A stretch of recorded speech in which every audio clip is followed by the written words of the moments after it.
Is your GMC Yukon screen going black when you plug in Apple CarPlay? Roughly 80% of these connectivity issues are solved with simple cable swaps or infotainment resets. Let us walk through the diagnostic steps to get your display back to normal. Start by swapping your cable and cleaning your phone port, as these are the most common culprits. If the hardware is fine, try toggling settings or performing a soft reset on your Yukon's head unit. If issues persist, you might need a firmware update from your dealer or a replacement USB hub module. Always exhaust your DIY options before paying for a dealer diagnostic fee. Data shows that a simple cable swap resolves the majority of these black screen occurrences.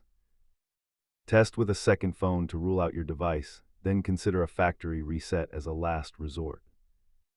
Keep a high-quality cable and some compressed air in your glove box for quick troubleshooting on the go.